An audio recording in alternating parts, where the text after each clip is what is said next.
I say scholar now? Professor, yeah. Yeah, professor now. Good. You sign, or you also? I'm the dean of the school, but I also teach, not a lot, little, but I do.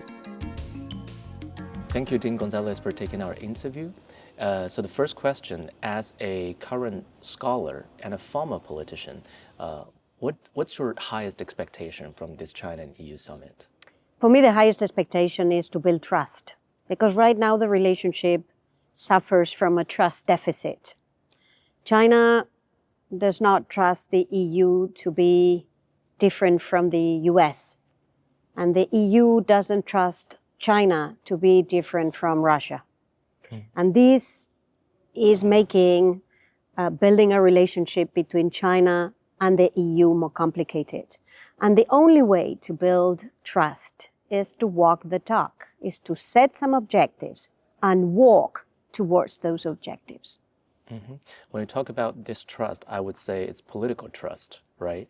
And actually, just on Tuesday, we see China and EU just lifted the sanctions on the mutual exchanges between the two legislative bodies. Yeah. So do you think it would promote or strengthen the political trust between the two sides? I think for sure these are signals that help cement trust.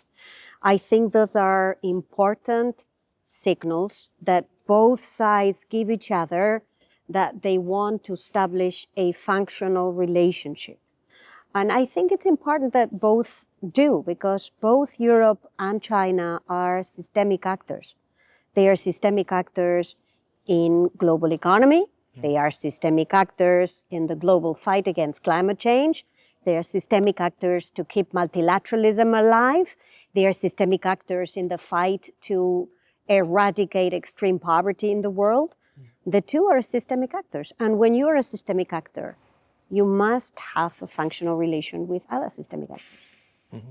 When you talk about systematic actor, and it reminds me of how EU sees China, the three positions as partner, competitor, and systematic rival. Do you think this kind of three position identity is changing? Let's step back for a moment. The EU is not in an ideological fight against China like the US is.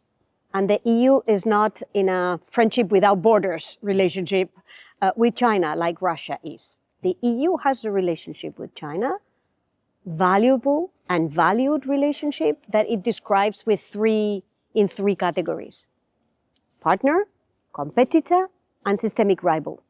And to me, the question is not so much the words, but the proportion between those three categories. Because the proportion matter. You know, what a space for partnership, what a space for competition, and what a space for rivalry. And in my view, the more there is trust, the more the relationship can move into the category of partner or competitor. The less there is trust, the more it moves into the category of systemic rival. And do you think EU is now leading towards cooperation or competition? So clearly there is much more cooperation in the area of protecting the environment. And we have seen this. There is much more, and this is a space that is opening up, expanding. The EU and China are working together to reduce emissions, to develop carbon markets, to develop circular economy, to foster the energy transition, to adapt to climate change, to help poorer countries finance their adaptation needs. This space is expanding. But the space of competition is also expanding. The space of competition is about international trade and exchanges. And this is where also this is expanding, because there are concerns on both sides about markets being sufficiently open to each other, about trade being sufficiently fair, about investments being accepted and welcome on both sides.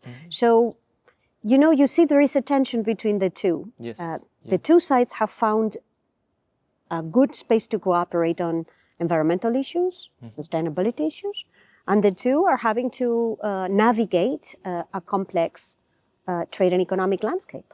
Some media say now there's a tit-and-tat between China and EU.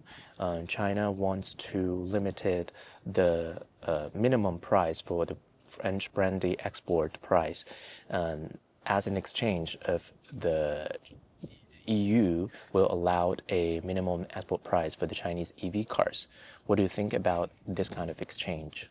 No, I think we have to be honest with each other. The European Union has opened an investigation against imports of EVs into Europe after there were allegations of unfair practices by EV manufacturers, Chinese EV manufacturers in Europe. And after an investigation, following international rules, following WTO rules, the EU has taken measures against Chinese EV imports.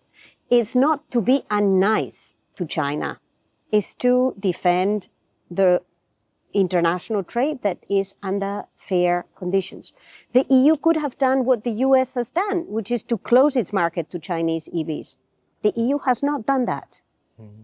Chinese manufacturers continue to export a lot of EVs into the European market. If you look at the market share of Chinese car manufacturers into the European market, is not shrinking, is growing. Mm-hmm. So I think it's important on the Chinese side not to see every investigation that the EU opens following the rules of trade an aggression against China, because it's not an aggression against China. I think it's more a way to ensure that the rules of international trade are fair and are respected. And I'm sure this is something that both sides can talk. But I would want to draw a very clear distinction between what's happening to Chinese EV exporters into the American market. They can't access the US market. And what's happening in the European market, they can. So I don't think it would be good for China to respond to this by taking other products hostage. If China has concerns about fairness of European exports to China, well, Europe would have to accept that.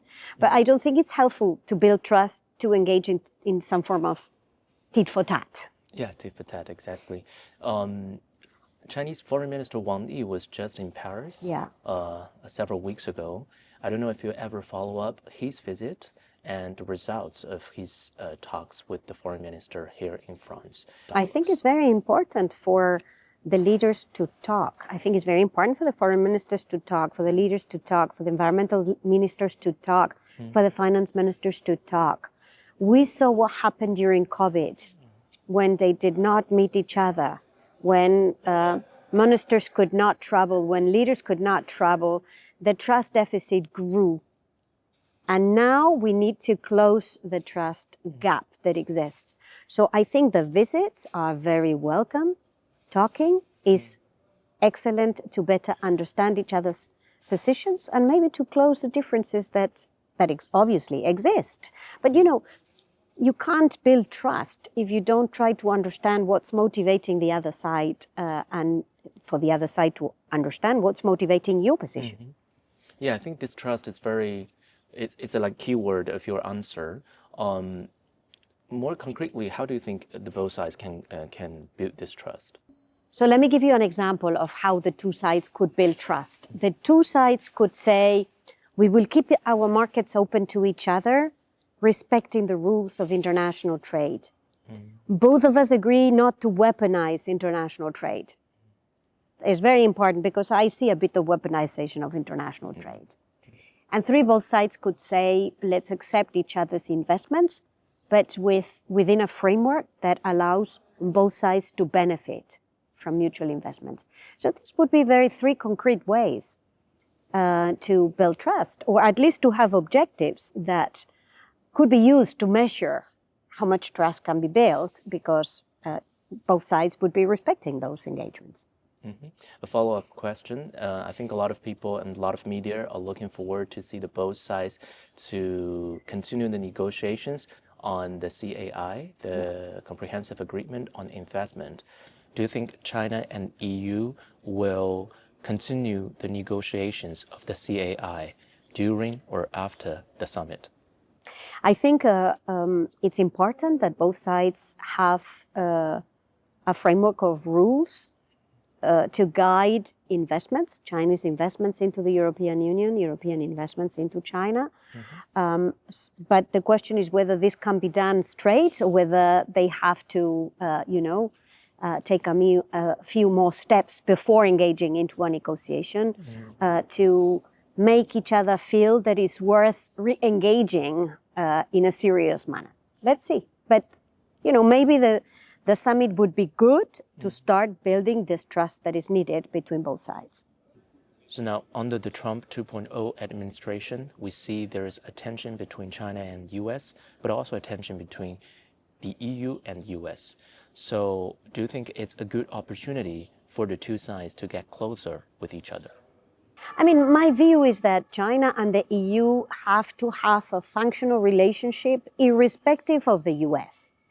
They have to do that because the two are systemic.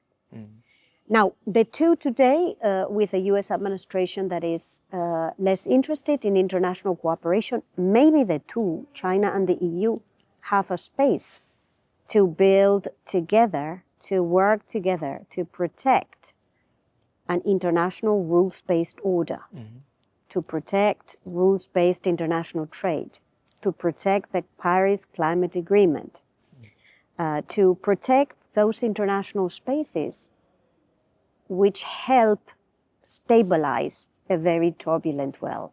This is where I think there is an opportunity for them to do this, not because this is against the US, but because it is in the interest of the EU and China. I remember actually in Munich Security Conference, you point out that in this Chinese roundtable about you do want China to stick to its promise on the climate action. Yeah. So how could China and EU play a role of defending the multilateralism? Climate change is an existential threat to humanity. China and the EU understand it's an existential threat to humanity. And both understand that this existential threat needs to be managed. And managing it means reducing emissions. Managing it means walking the talk. Europe and China making more ambitious efforts at reducing emissions faster, because we now know the impact that climate change is having on our economies. And I think in addition to walking the talk internally, the EU moving faster, China moving faster to reduce CO2 emissions more ambitiously, there is also an opportunity for both to help countries that don't emit. Take the African continent. They are responsible for 2% of CO2 emissions worldwide.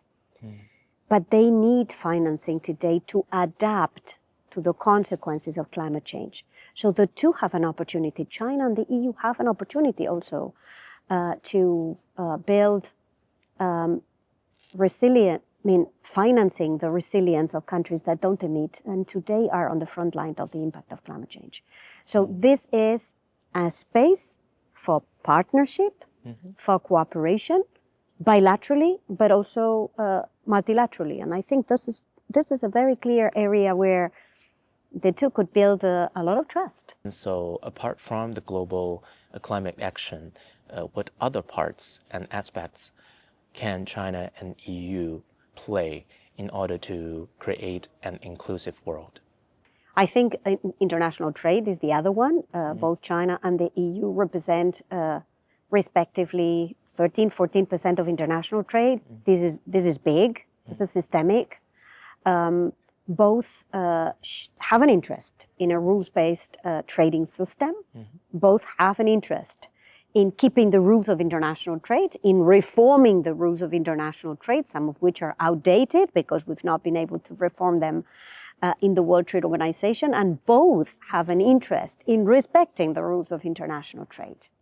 And this is another area where a lot could be done to prevent unilateralism, to not engage into tit-for-tat between them, to not engage into protectionist policies vis-a-vis each other. If others want to do that, let them do that. But between the EU and the US, a good way to stand by the rules of international trade would be not to engage in predatory practices between them.